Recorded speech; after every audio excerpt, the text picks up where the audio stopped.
Hello, I'm Rob, and welcome to Space Archives. So today we're going to take a little trip down memory lane. Well, my memory lane. Your own personal memory lane may vary. But one of the things that started all of this was I had a goal to try to collect and or reacquire every book from my childhood, from the very first book I ever read, which I still have, to all the way up to my 18th birthday, in the exact same covers, the exact same editions, every book, every magazine that we had in our household. And I have accomplished that. Now, this does not represent every book I've read. It doesn't represent books that I checked out of the library, which I practically lived at the library, books that I borrowed from other people. These were all books that were in our house that either I owned, my brother owned, or a couple of them that my dad owned that I was probably too young to be reading, but I did anyway. And like I said, we have a couple of these are actually the original books. Uh, they're not reacquisitions or the very first book that I ever read. It was in our family before I was born. My brother is 4 years older than me. It was the book that was used to teach him how to read. It's the book that my mom and dad taught me how to read on. So we're just going to switch over to the desktop so that you can get a look at these.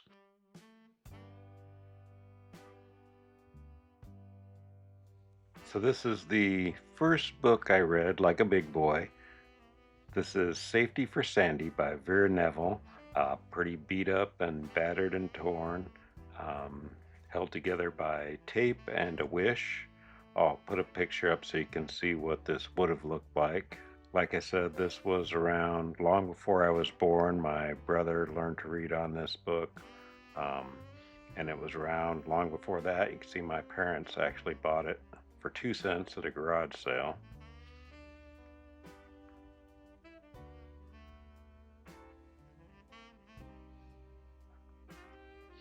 And this book was already starting to fade even by the time I got to it. It was always sort of more of an orange color than the red that you see in that picture. Because this book was originally published in 1940. This was a library copy that somehow ended up, I'm assuming, probably at a yard sale, and my parents picked it up for my older brother. And depending on whether you consider audiobooks reading or not, I guess I would have first read this when I was 3.5 or 4 when my parents read it to me, and then I started reading it on my own when I was 5. And right there you see the very first sentence that I ever read from a book. Here comes Sue.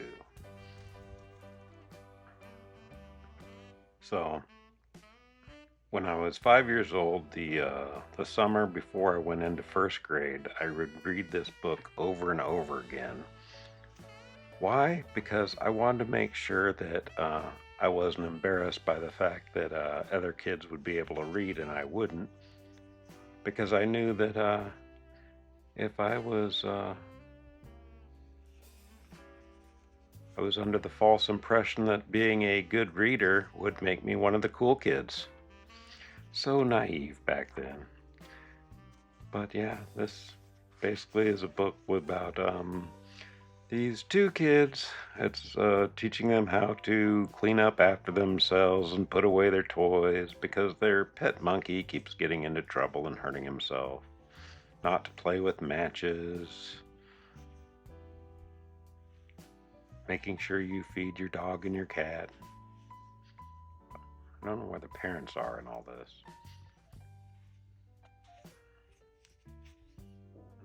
Vera Neville did the artwork and wrote this, and I can find almost nothing about her on the internet, other than that she did do illustrations for other children's books, but I can't find anything about this book or about her own writing.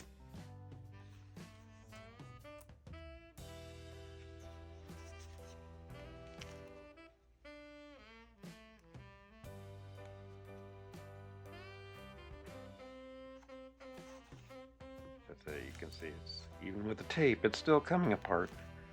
But yeah, that is the very first book I ever read.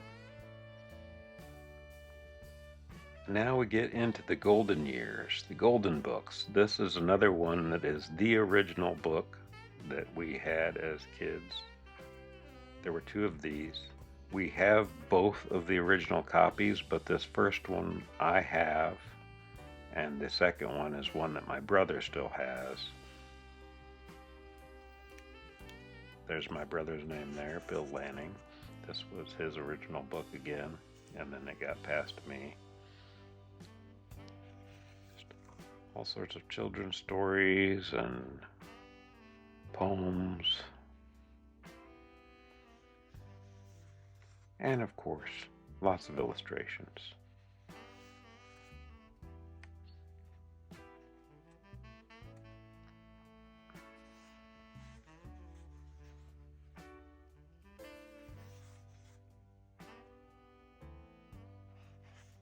At some point, I'd like to go back and reread all of these.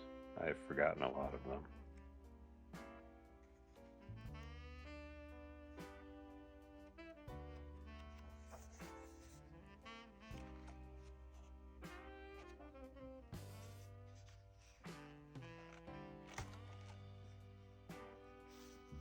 See, this one's coming apart too.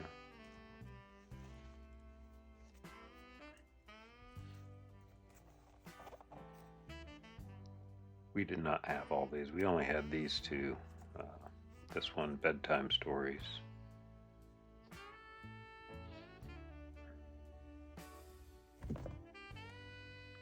And then the next one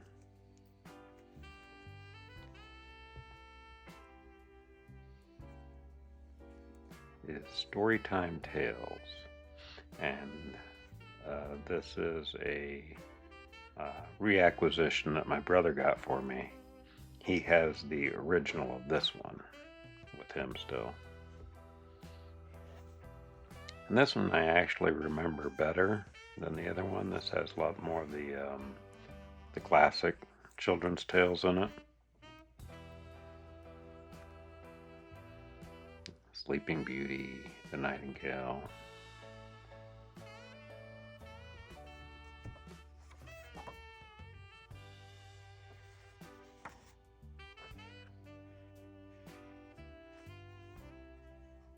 The Elves and the Shoemaker.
And this is also an original.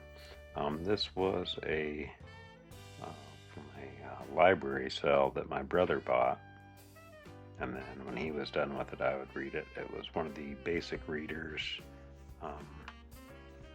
that was put out. It had a little bit of everything. There were stories, there were things on history and science. But I did not read this one all the way through. I just read the stories. I didn't read a lot of the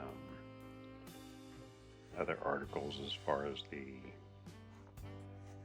you'll see when I get to them. But these were the ones that I just read part of.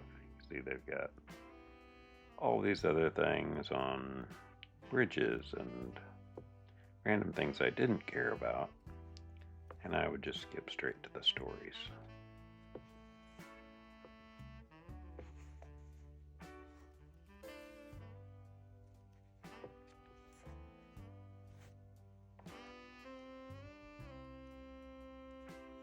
These were, I believe these were the teacher's editions of textbooks. These were probably designed for around grade 2 or grade 3.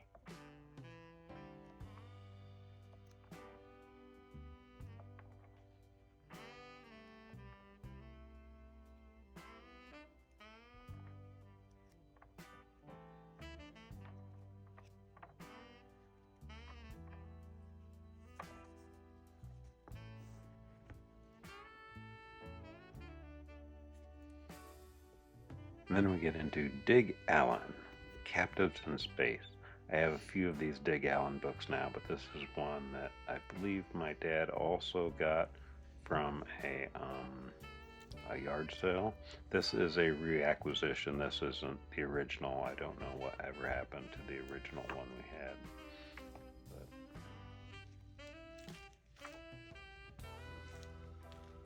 these were children's sci-fi space adventure.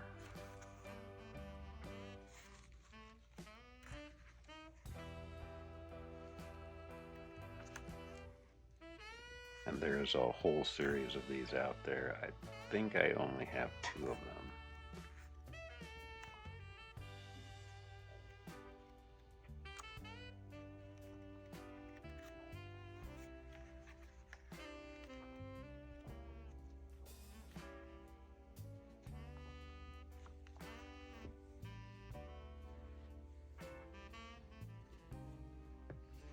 Now, most of my stories came from television and movies, so when we get into the Scholastic years, you'll see a lot of books that had to do with TV shows or novelizations, because I just assumed as a little kid that's where all stories came from. This is TV favorites. And of course I had to get this one. I think this one was one my brother got, and then I took it over after he was done with it because it had dark shadows. And so you get this behind the scenes of dark shadows.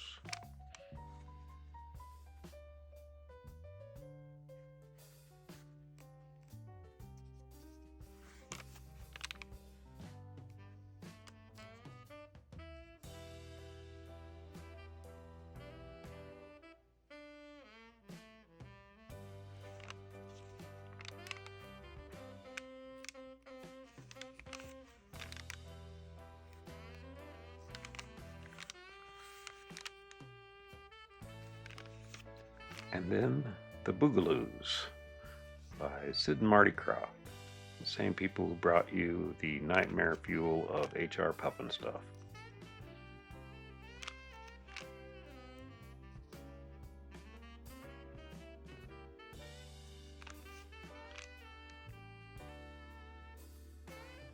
Glen Campbell show. Everybody in the 60s and 70s had their own variety show. Rowan and Martin's Laugh-In.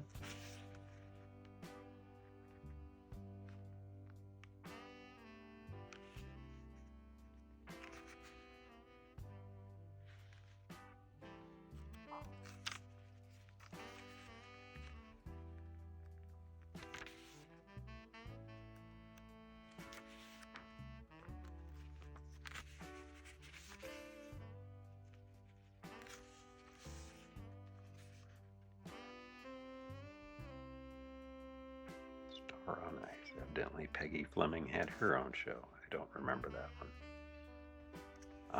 The Animal Man, Ivan Tors. That's a shot from Daktari with Clarence the Cross-Eyed Lion. He also did Gentle Ben with Clint Howard. And Flipper. And we watched all those shows as kids. There's Clarence again.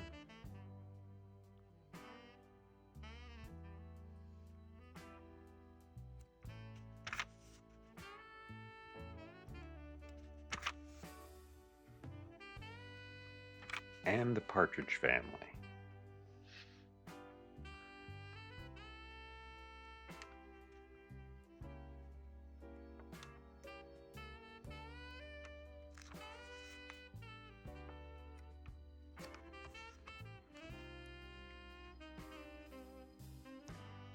The non-TV tie-in book I had was The Littles Take a Trip, but it still has a TV show reference. As the reason I got this was because I used to watch Irwin Allen's Land of the Giants. So to me, this was a children's version of Land of the Giants. I think that's why I ended up ordering this from the Scholastic book forum that they used to pass out.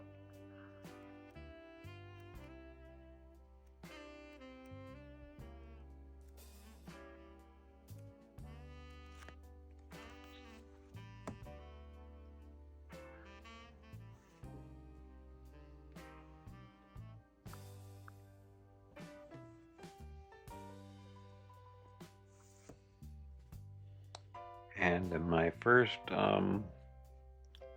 step into haunted or horror stories, if you want to call it that, The Ghostly Hand and other haunting stories.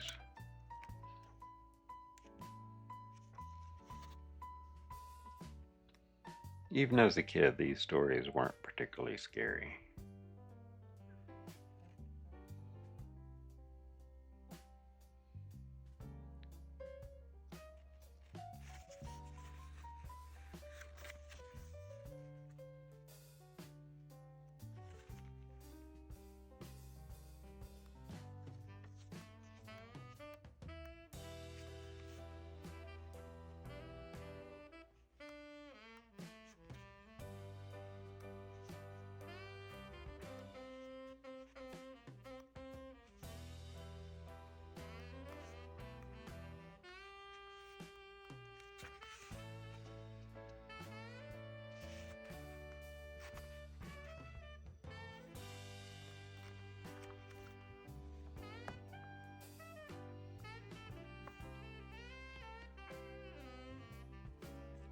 And of course, I loved Errol Flynn's Robin Hood, the movie. So naturally, I picked up this Robin Hood book from Scholastic.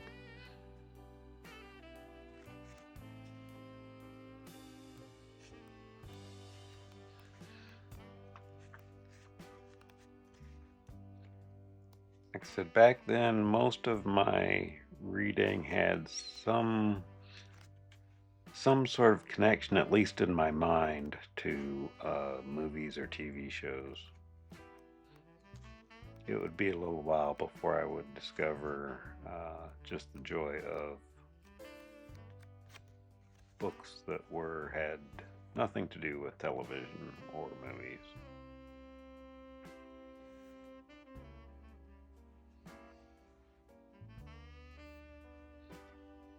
Tunnel Through Time by Lester Del Rey.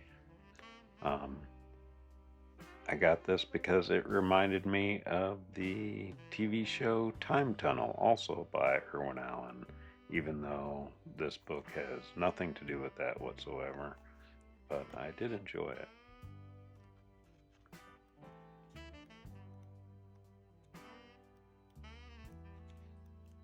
Because, dinosaurs and giant snakes.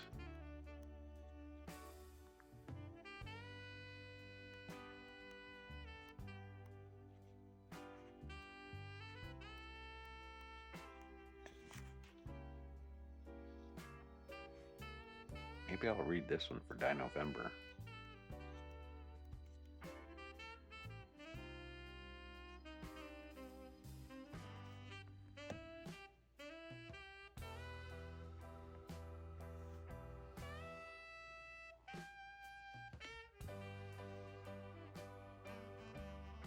This was actually my brother's one that he got from Scholastic. Fun with Science. He also had saved up his money to buy a microscope and one of the little science kits. This is a reacquisition. This isn't the original. But when he was done with it, anytime he would get a book, when he was done with it, I would immediately go and pick up and read whatever he was reading.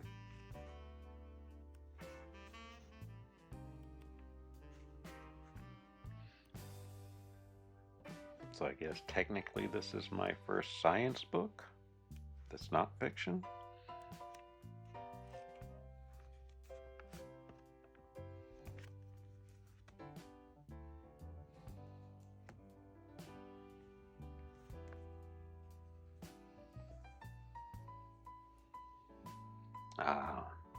And Herbie the Love Bug. You're going to see a few Walt Disney tie-in books in here.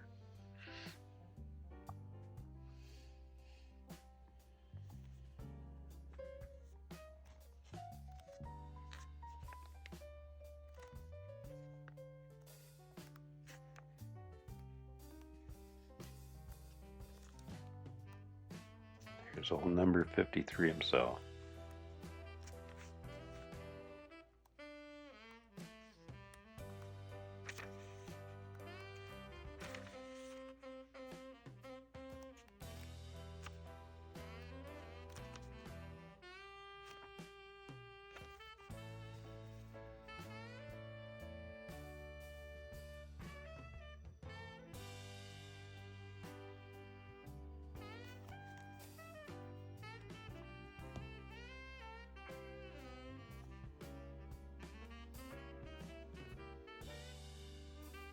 And of course, I also love the Sinbad movies, the Ray Harryhausen movies.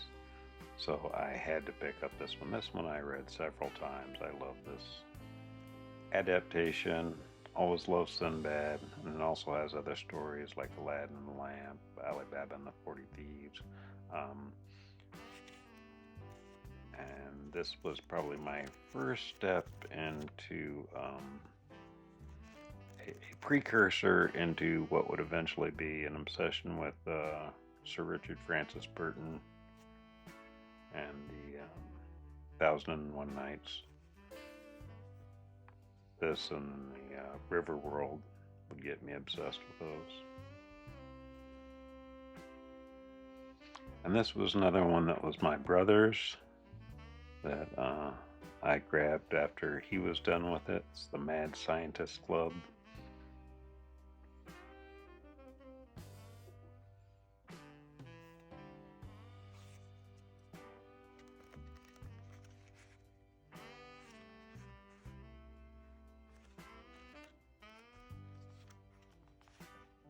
I remember practically nothing about this book. I do want to go back and reread this one. I know I was obsessed with it as a kid.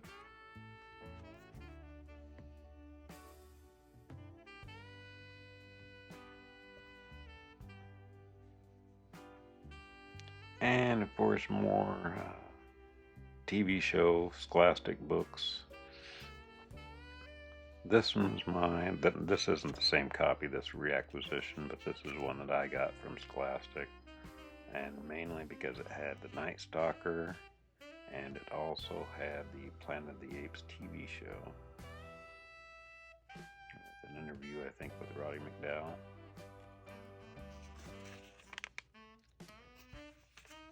MASH. Little House on the Prairie.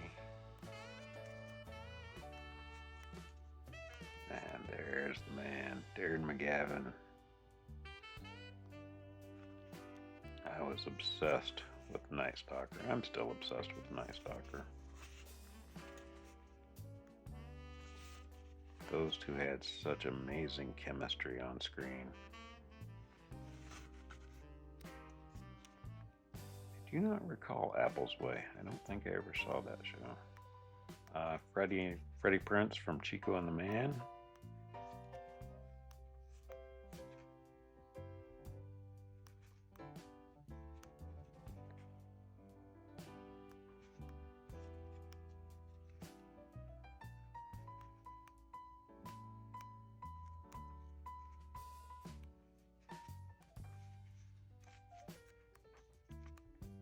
Policewoman.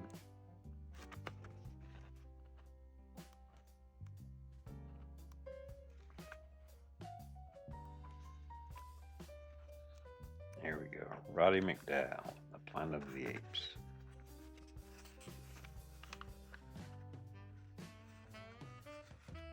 I could watch Roddy McDowall in anything.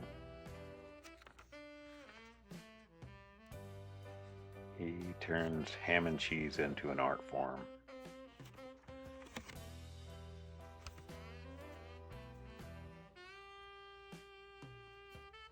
And another Disney tie-in book, The Shaggy Dog.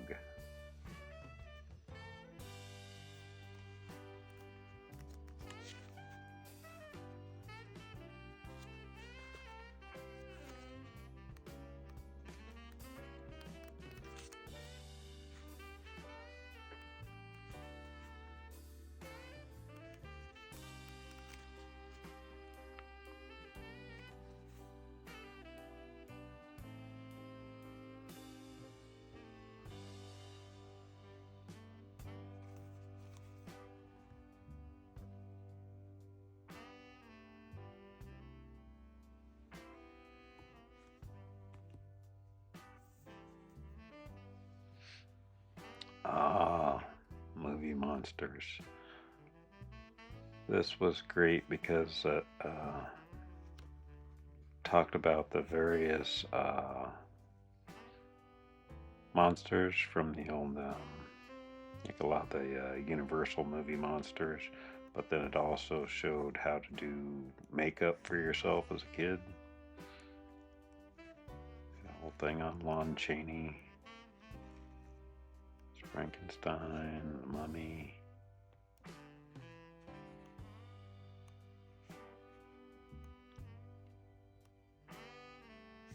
And Blackula. And how to make a monster.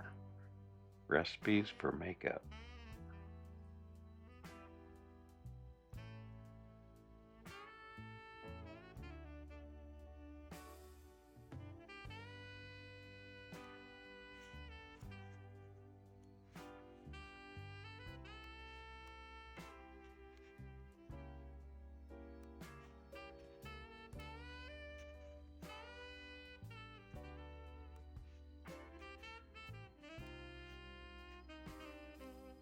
Scars, how to make Dracula, how to make Blackula's makeup, which was fairly forward thinking for the 1970s.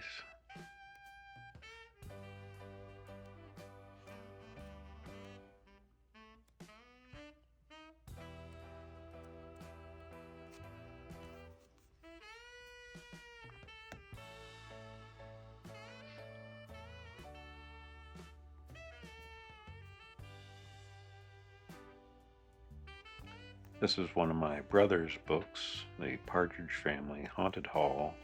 They have a whole set of Partridge Family mysteries written by Michael Avallone.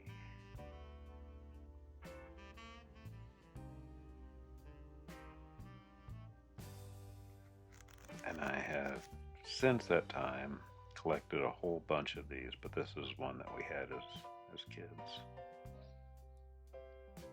I don't have the whole set because for some reason the last few in the set they want crazy stupid money and I'm not willing to pay for a Partridge Family mystery. And this Scholastic book just shows that you think Scholastic's nice. No, they're evil. They're an evil, evil company. Why would you do that to a child? Terrible. This was another one of my brother's books and then I made the mistake of reading it when he was done with it. Never again. Another one that was my brother's, The Three Investigators, The Mystery of the Green Ghost. I think this might have been the book that spawned my brother to create our own private detective agency called the Phoenix Investigation Club, or the PIC. And we built a fort out of palm fronds in our backyard.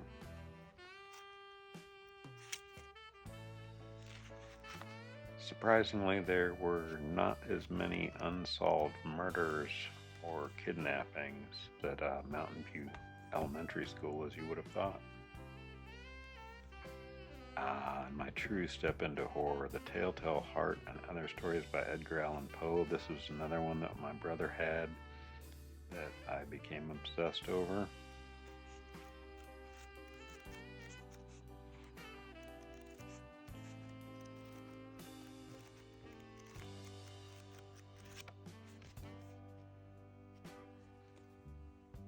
20,000 Leagues Under the Sea. This is the Scholastic version.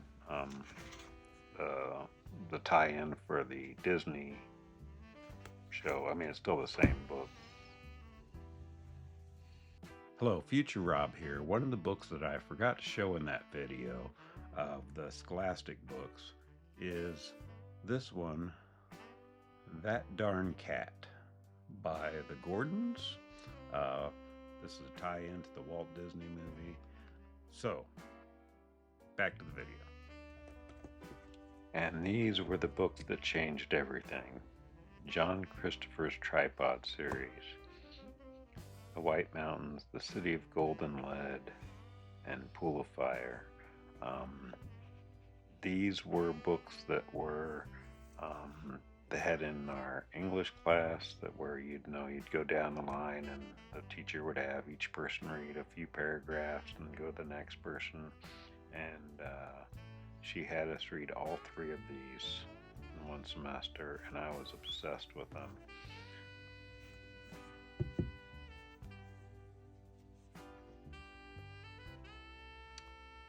And then I rated my dad's books, The World Inside by Robert Silverberg.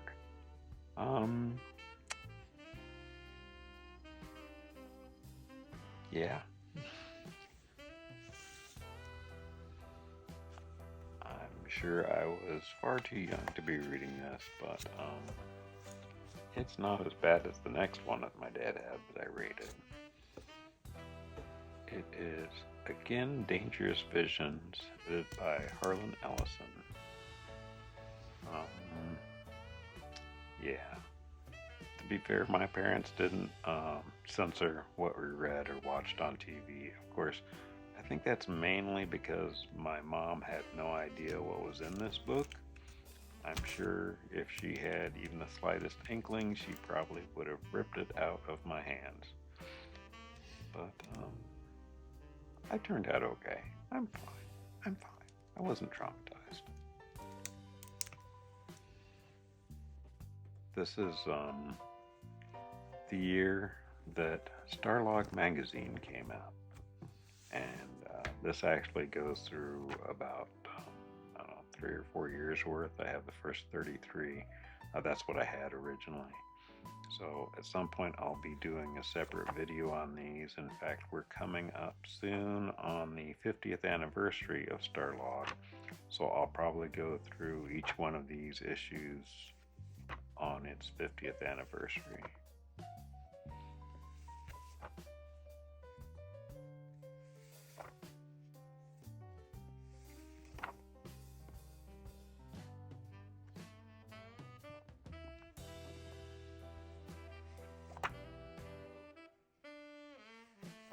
For some reason, I've acquired 2 copies of this one.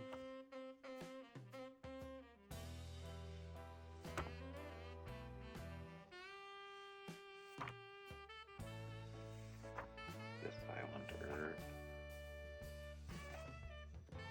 Star Galactica,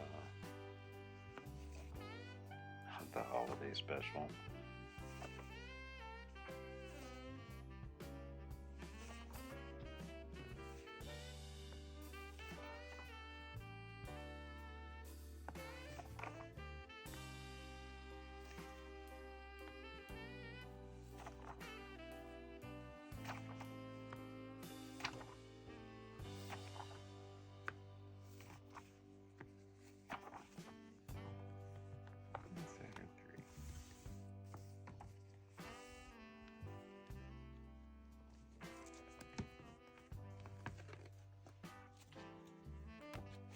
I also have all the photo novels from Star Trek, or the photo guidebooks from Starlog.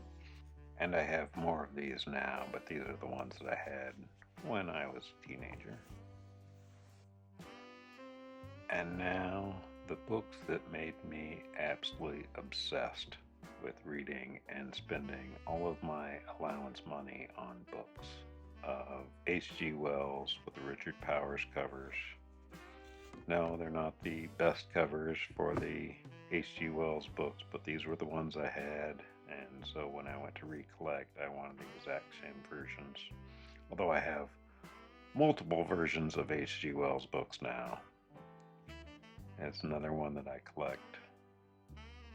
Food of the Gods, and the Days of the Comet, of course, the Time War of the Worlds, and the Time Machine.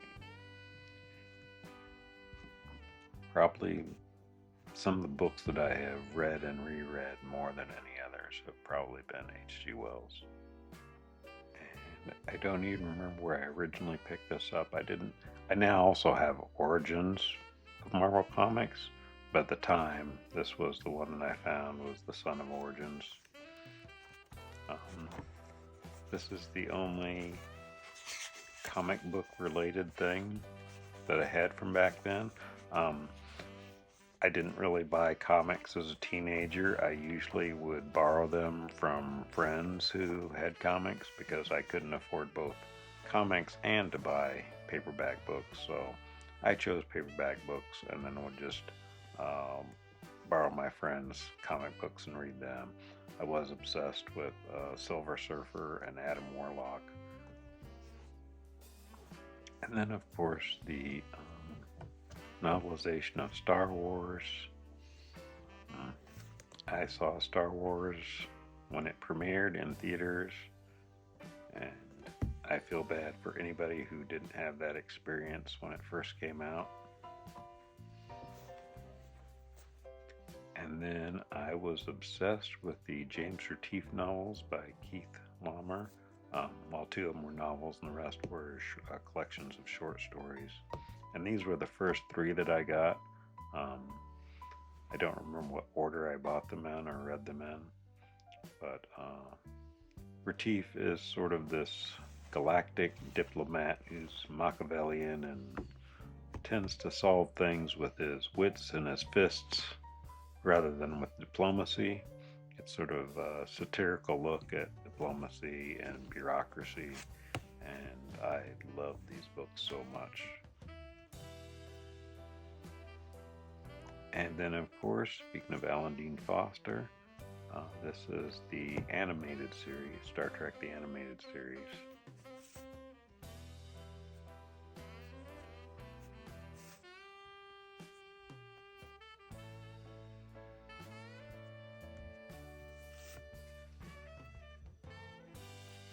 And there are, I believe, 2 more books in this series that I also have, but these are the ones that I got back then. So I've completed the set since then. Hello, Future Rob again. Another book, and this is one that we picked up at, I believe it was the Phoenix Book Fair when I was 14. Was Mythology by Edith Hamilton. There's these are everywhere. You can usually find newer editions of these. I do still have the original one that I had of this, but I read this so much that it fell apart and the cover was messed up. So I had Mrs. Elspace rebind it with a faux leather binding and a hardback edition. So I still have the original pages and artwork from the original book that I owned, but I picked up a replacement copy because that one was read to death. But I do still have the original, just it had to be rebound.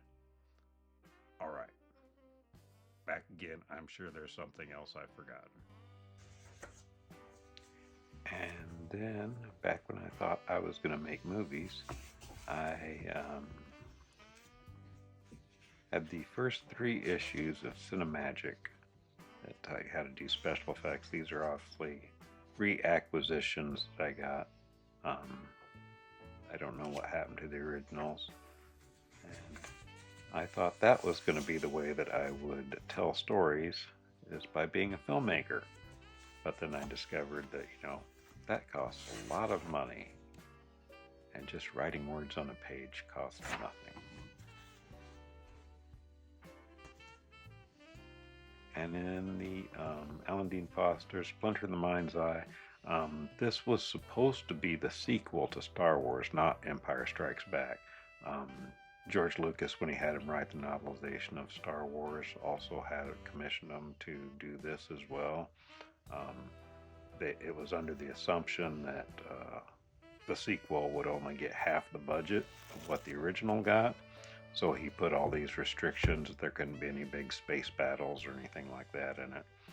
And then, of course, the movie blew up, and instead of getting less for the second film, he got more. So Lucas abandoned this as his original sequel and went with the Lee Brackett and Kasdan Empire Strikes Back. And then there was Anne McCaffrey with the Dragon Riders of Pern. I originally had these in a box set. I reacquired them, but these ones are pretty beat up.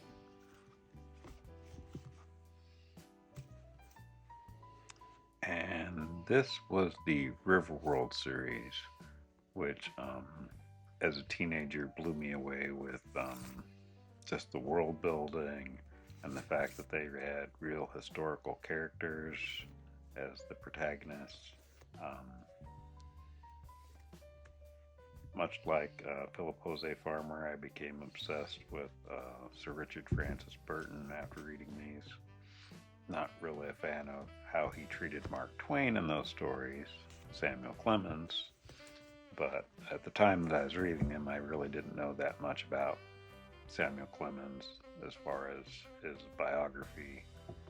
And this is The Curse of Rathlaw. This is Peter Saxon. This is one of the Guardians novels. And I have since that time picked up a whole bunch of these Guardian books. That sort of deals more with the occult. It's me again. There was one other book that I failed to mention. It's a book that I give a lot of crap to, but I'll admit that the first time I read this, I actually loved this book. Of course, I read this book before I read J.R.R. Tolkien's Lord of the Rings, and that was Terry Brooks' Sword of Shannara. I thought this was amazing when I read it, and as you'll see coming up in the following year, I read Lord of the Rings, The Hobbit and Lord of the Rings, and I thought to myself, this seems very familiar. So I do still have a place in my heart for this, sort of, just because I had read this first, but I doubt that I'll ever reread it.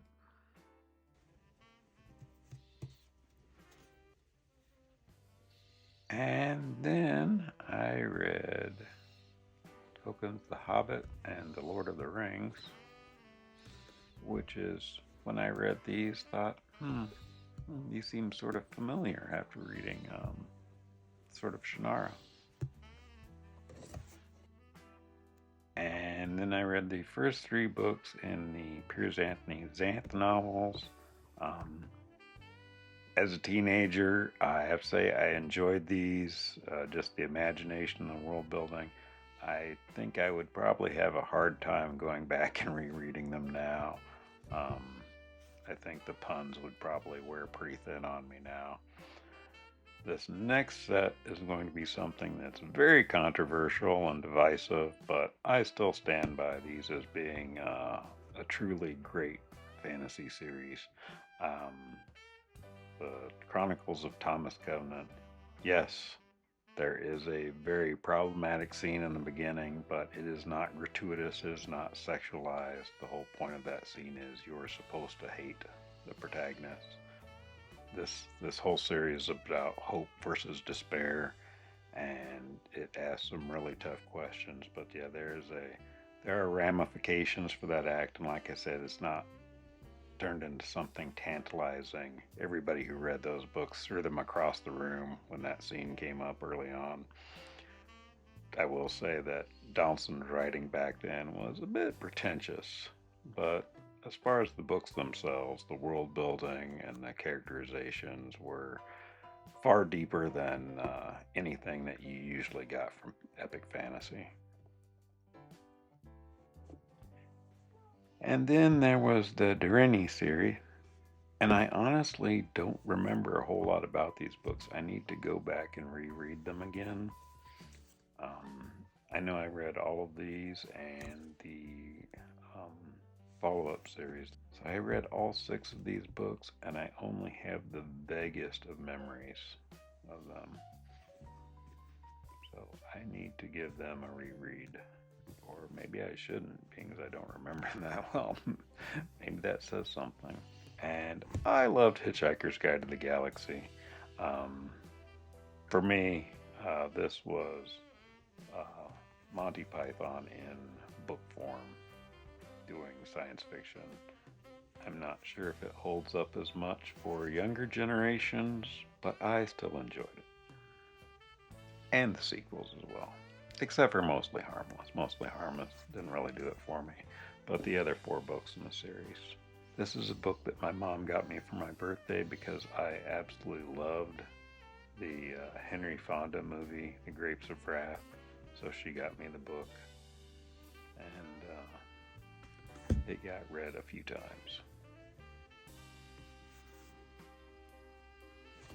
And then The Lathe of Heaven by Ursula K. Le Guin. This was, I got this after seeing a local PBS station in New York, I believe it was, made a film adaptation of this novel.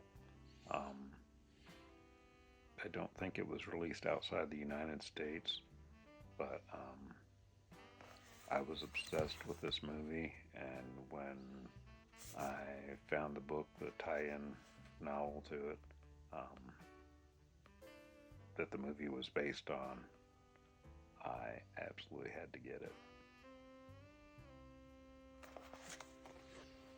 And then on August, when I was 17, 1 month before my 18th birthday, I was in a grocery store and I was looking to see if there was still any Starlog magazines around, which there weren't, but I did find something else. I had attempted to write 3 novels between the ages of 15 and 18, and they all sucked. They were terrible, and I couldn't figure out why.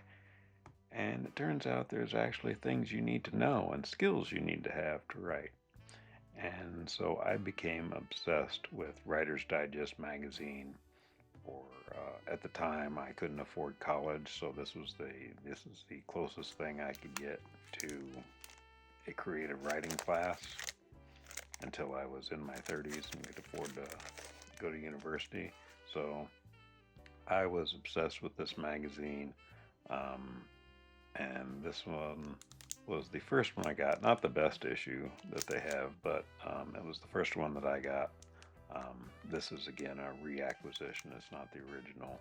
And that would send me down a whole nother path of being obsessed with how stories work and how they're put together. So that's it. That's all the books that I physically had and read that were in our house from the very first book all the way up to my 18th birthday. So tell me in the comments, were any of these books from your childhood, or did you read them later? Or did you not read them at all? I know some of these books are controversial, but they're still the books that made me a reader, so they will always hold a special place for me for that, if nothing else. Thanks for watching, and we'll see you next time.